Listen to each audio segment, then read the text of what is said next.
abgelöscht, gestresst, einsam, Burnout. Herzlich willkommen in meiner alten Heimat Basel. Wegen Terrorgefahr in Deutschland. Wir berichten heute aus der Schweiz, aus Deutschland und anderswo. Und jetzt werden wir mal ein bisschen berichten, wie es uns geht, so nach 1 bzw. 6 Wochen hier in der Schweiz, oder Roger? Ja, ich war 8 Jahre nicht mehr in der Schweiz und ich glaube, ich habe jetzt ein bisschen einen Blick von außen und ich war selber überrascht. Seid gespannt, bleibt dran.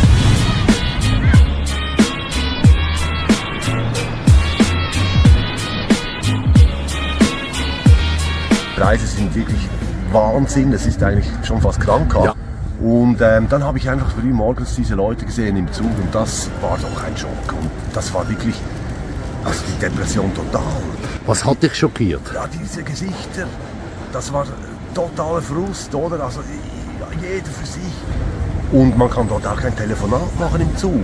Die Leute, die schauen einen gleich an und ich habe das zu Beginn noch gemacht, mache das unterdessen nicht mehr, weil das gehört sich einfach nicht. Und das ist genau der Punkt, man kommt hier an mit einer anderen kulturellen, ich sag mal, Einstellung und man spricht mit den Leuten und man wird dann sofort wieder gerastet, also angepasst, man muss sich anpassen, oder?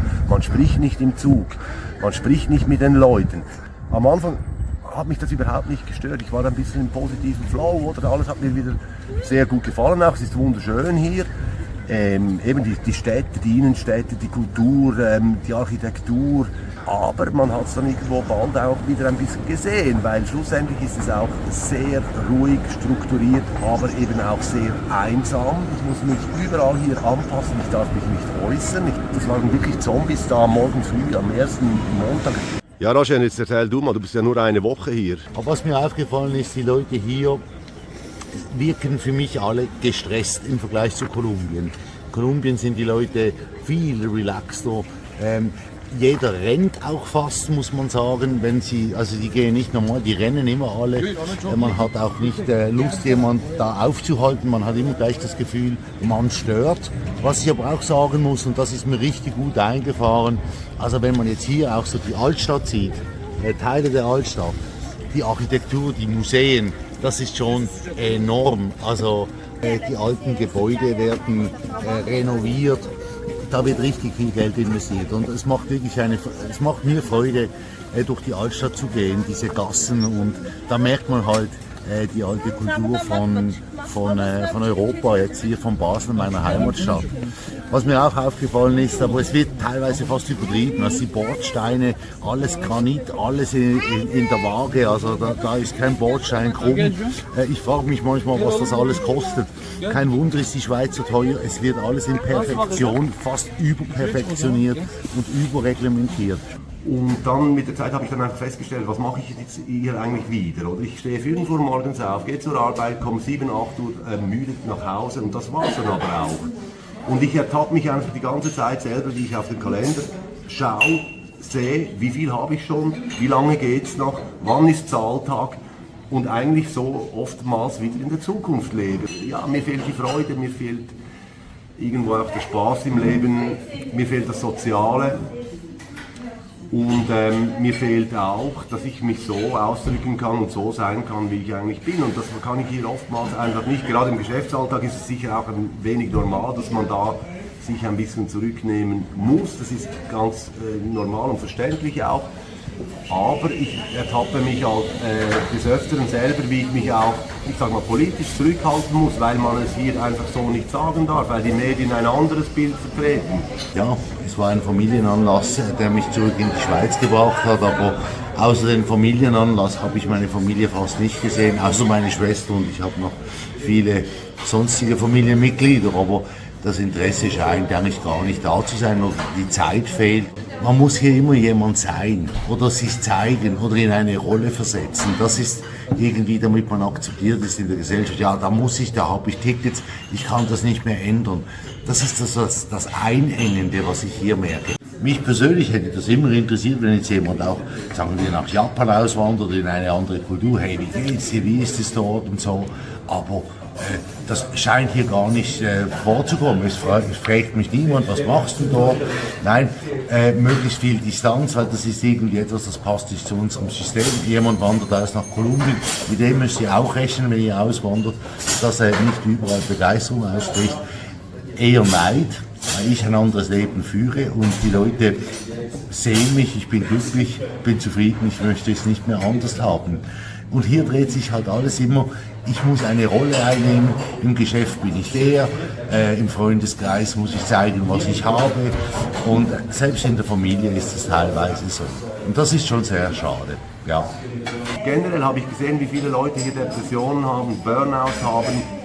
Und erstaunlich ist es meines Erachtens wirklich nicht. Das ist die Roche. Momentan, glaube ich, sogar der größte Pharmakonzern auf der ganzen Welt. Und da werden die ganzen Antidepressiva etc. hergestellt. Und die Leute gebraucht. Und was mir auch fehlt, ist halt einfach auch eine gewisse Freizeitaktivität, die mir wirklich auch Spaß macht. Und das ist nicht Fitness, das ist auch Leistung, das ist auch Müssen. Ich sehe die Gesichter dort.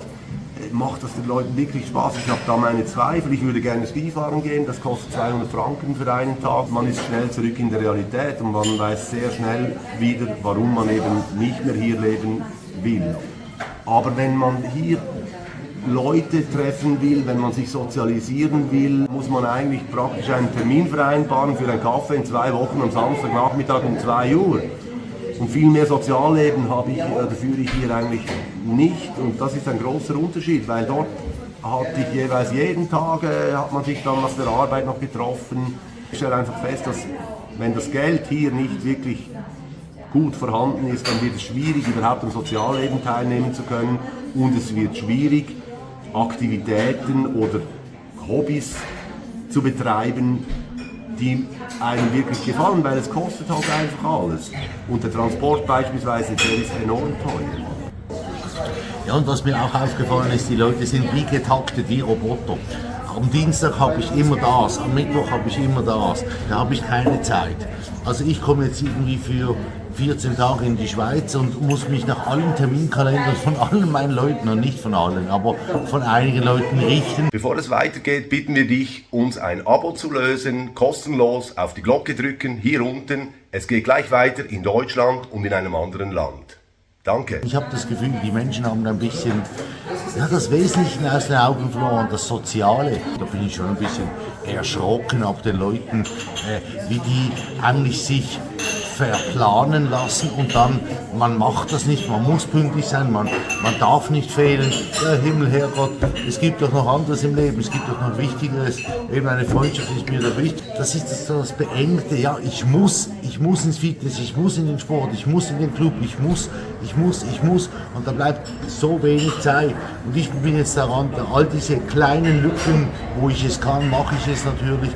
Eben, wie gesagt, ich will ja niemandem vorschreiben, wie er redet, aber es fällt mir einfach auf, das ist komplett anders in Kolumbien. In Kolumbien, wenn da jemand kommen würde, ich sehe das innerhalb von meiner Familie, wenn da eine Cousine aus Amerika kommt, da machen alle alles, um sie zu sehen. Und bei mir ist es gerade umgekehrt, ich muss mich in diesen 2 Wochen fast 5 teilen, damit ich da diese Lücken füllen kann.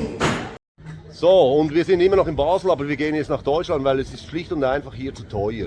Ja, mit meinen Pesos kann ich mir das nicht leisten. Ab nach Deutschland. Ja, wir sind hier im Tram, das ist die Grenze.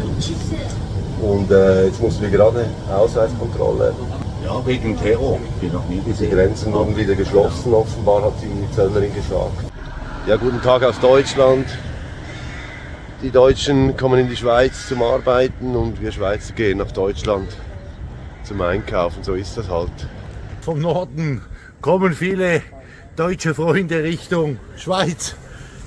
Ob es wirklich besser wird, das lasse ich mal so im Raum stehen. Vor uns Frankreich, unter uns der Rhein, hier ist Deutschland. Man spricht Französisch und sie nerven sich. Hast du gehört? Wir sind hier am Dreiländereck, Schweiz, Deutschland, Frankreich. War mir nicht bewusst, dass die Schweiz irgendwie übernommen wurde von der Ukraine. Da war mal eine Schweizer vorne. Irgendwas habe ich verpasst in den 8 Jahren. Ja, wahrscheinlich hat sich geopolitisch was verändert. Nous sommes en France. Mein Französisch ist nicht mehr das Beste, aber wir sind jetzt in Frankreich. Ja, Zombieland Schweiz. Ich weiß nicht, wie viel besser es hier in Frankreich eigentlich wirklich ist. Teilweise ist es doch auch eher ein bisschen Tristesse. Wir gehen zurück in die Schweiz.